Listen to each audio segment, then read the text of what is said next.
Assalamualaikum warahmatullahi wabarakatuh. Bagaimana kabarnya anak-anak hari ini? Mudah-mudahan kesehatan, keselamatan selalu diberikan kepada kita semua. Pada pagi hari ini kita akan belajar pendidikan Pancasila ya. Sebelumnya mari kita berdoa. Mulai. Bismillahirrahmanirrahim.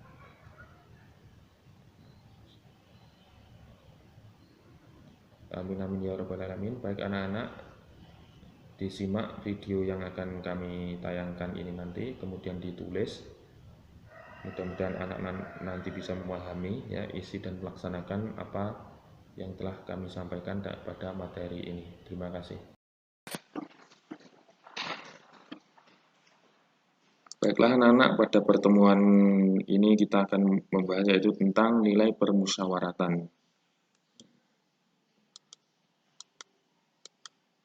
Dalam nilai permusyawaratan nanti yang akan kita bahas yang pertama yaitu tentang hubungan antara sila Pancasila yang satu dengan sila yang lain.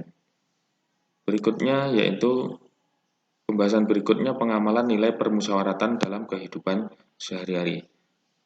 Kita lanjutkan hubungan antara sila Pancasila yang satu dengan sila yang lain. Indonesia merupakan negara kepulauan dari Sabang sampai Merauke, ya. Dari Miangas sampai ke Pulau Rote. Antara pulau yang lainnya pastilah memiliki perbedaan, baik itu dari segi budaya, adat istiadat, ataupun hasil kekayaan.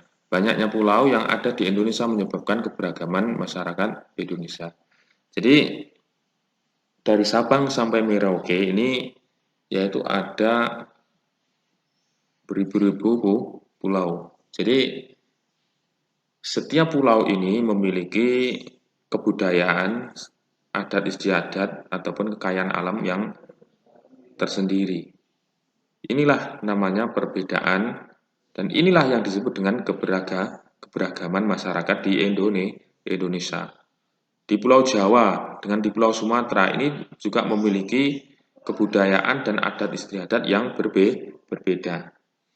Berikutnya, keberagaman yang ada di negara kita ini hendaknya wajib kita syukuri.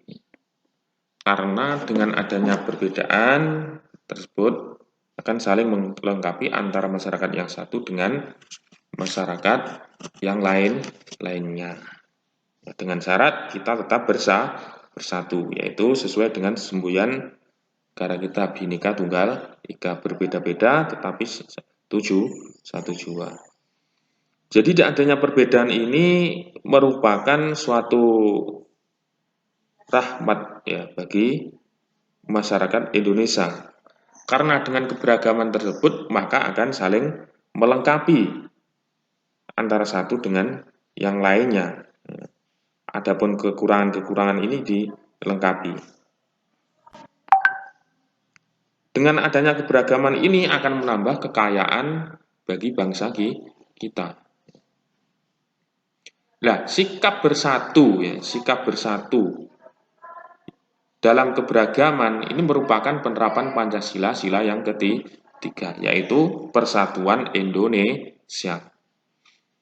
Persatuan Indonesia inilah yang harus kita junjung tinggi.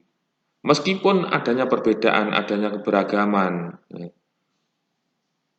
adanya perbedaan suku, perbedaan adat istiadat, perbedaan kebudayaan, kita tetap satu, yaitu bangsa Indonesia.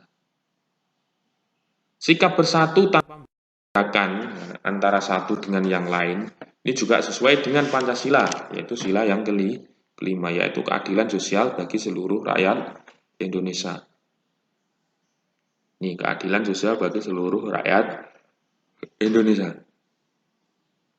Jadi keberagaman, perbedaan adat istiadat, perbedaan suku, perbedaan agama, ini jangan dijadikan sebagai pemecah belah persatuan dan kesatuan. Inilah harus kita junjung tinggi. Kita jadikan yaitu sebagai semangat untuk menjadikan Indonesia ini bersatu. Karena dengan adanya keberagaman, adanya perbedaan, maka Indonesia ini akan lebih lengkap, akan lebih maju. Kita lanjutkan. Pengamalan nilai permusyawaratan dalam kehidupan sehari-hari.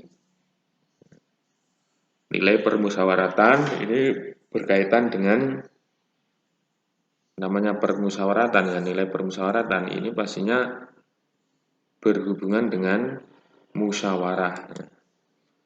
Musyawarah merupakan suatu cara untuk memutuskan sesuatu permasalahan. Jadi ketika kita bermusyawarah, ini pastinya ada sesuatu yang harus kita putuskan. Adanya sesuatu yang harus kita selesaikan. Dalam bermusyawarah kita harus mendengarkan beberapa pendapat dari orang lain sebelum pengambilan keputusan. Jadi dalam bermusyawarah hendaknya pendapat-pendapat dari orang-orang lain ini harus kita dengarkan, harus kita tampung, kita pertimbangkan. Keputusan yang diambil dalam bermusyawarah disebut dengan keputusan bersama. Jika kita bermusyawarah dan memutuskan sesuatu dan disepakati oleh peserta musyawarah, itu dinamakan yaitu dengan keputusan bersama. Keputusan bersama tersebut harus dilaksanakan oleh semua pihak dengan ikhlas dan tanggung jawab.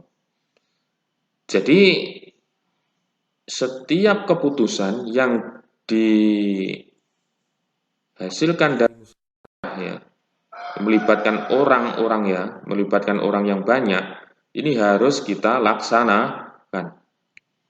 Harus kita laksanakan dengan ikhlas, dengan tanggung jawab. Karena itu merupakan suatu keputusan berdasarkan hasil musyawarah oleh orang banyak. Kita tidak boleh menentangnya.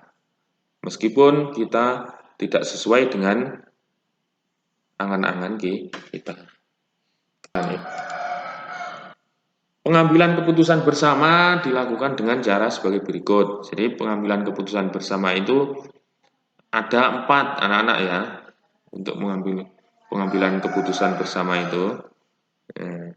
Yang pertama yaitu percaya pada keputusan orang yang lebih tua ataupun bijaksana. Ini pada zaman dahulu orang yang bijaksana, orang yang lebih tua ini memiliki apa ya? Artinya memiliki peran penting, memiliki kekuasaan dalam suatu musyawarah. Artinya mereka yang memiliki usia yang lebih tua atau memiliki bijaksana, orang yang bijaksana ini yang mendominasi musyawarah ya. Pada masyarakat tradisional orang yang dituakan akan memiliki kewenangan ya, artinya memiliki kewenangan, memilih hak ya untuk menentukan keputusan. Ini misalnya ketua adat, ini kan yang dituakan, ya, yang dianggap bijaksana. Jika terjadi proses pengambilan keputusan, orang yang lebih tua memiliki pengaruh yang sangat besar. Contohnya yaitu ketua adat. Ketua adat ini memiliki pengaruh yang sangat besar dalam menentukan keputusan. Karena ketua adat tersebut beliau dituakan dan bijaksana. Cara pengambilan keputusan seperti ini sudah tidak sesuai dengan perkembangan zaman dan sudah banyak ditinggalkan. Pada saat ini pengambilan keputusan seperti ini ya, keputusan diambil oleh orang yang lebih tua atau bijaksana, ini sudah kita tinggalkan. Jadi keputusan-keputusan sekarang ini ya berdasarkan hasil musyawarah mufakat. Jadi tidak yang tua ini harus memutuskan seperti ini, enggak. Ini adalah cara tradisional. Carane wong biyen. Berikutnya, musyawarah mufakat. Musyawarah ini merupakan ciri khas bangsa Indonesia untuk menyelesaikan masalah bersama. Jadi bangsa Indonesia ini memiliki ciri khas, yaitu setiap menyelesaikan permasalahan, setiap memutuskan sesuatu ini berdasarkan hasil musyawarah. Musyawarah untuk mufakat.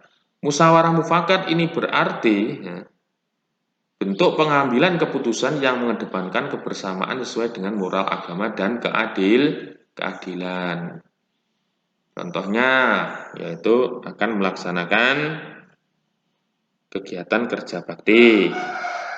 Nah, ini harus dimusyawarahkan terlebih dahulu ya. Dimusyawarahkan, kemudian diputuskan harinya, ya. Kemudian fokusnya kerja bakti itu untuk apa, konsumsinya, ini dimusyawarahkan. Kalau sudah dimusyawarahkan, ada keputusan baru dilaksanakan. Ini merupakan ciri khas bangsa Indonesia. Selanjutnya yaitu pengambilan suara terbanyak. Jadi keputusan itu bisa diambil dengan suara yang terbanyak. Suara terbanyak. Jika dengan cara musyawarah tidak menemukan kemufakatan, maka keputusan itu bisa diambil dengan cara mengadakan pemungutan suara terbanyak ataupun voting. Dalam voting, suara terbanyak atau mayoritas adalah sebagai pemenang atau penentu keputusan. Contoh pemilihan kepala desa. Ini dilakukan yaitu dengan pemungutan suara, artinya suara terbanyak. Suara terbanyak ataupun voting. Zaman-zaman dahulu pemilihan ketua adat namanya ya, belum kepala desa. Itu dilakukan dengan cara musyawarah mufakat. Musyawarah terus kemudian ditunjuk ya. Sekarang ya harus melalui proses pemungutan suara. Pemungutan suara terbanyak atau voting. Ya, dalam voting, suara yang terbanyak ataupun mayoritas ini adalah sebagai pemenang atau penentu keputusan. Berikutnya yaitu aklamasi. Aklamasi ini merupakan juga cara pengambilan keputusan. Nah, jika musyawarah dan voting tidak dapat membuahkan hasil, maka pengambilan keputusan dilakukan dengan cara aklamasi. Aklamasi adalah pernyataan setuju secara lisan dari seluruh anggota kelompok. Pernyataan setuju dilakukan dengan tanpa pemungutan suara. Biasanya hal ini terjadi karena adanya kesamaan pendapat yang dikehendaki oleh anggota kelompok. Nah, anggota kelompok ini, contohnya satu kelas ini musyawarah ingin berekreasi. Bagaimana rekreasinya kalau kita laksanakan besok bulan Desember? Semuanya setuju. Setuju itu namanya adalah aklamasi. Jadi tidak usah di voting, dicari suara terbanyak, itu tidak usah. Jadi langkah-langkah yang pertama yaitu dalam pengambilan keputusan, yang pertama adalah musyawarah mufakat, orang yang dituakan, ya. Kemudian musyawarah mufakat, voting, dan aklamasi. Ini adalah bentuk-bentuk ataupun cara-cara untuk pengambilan keputusan. Anak-anak, demikian materi pada hari ini, mudah-mudahan bermanfaat.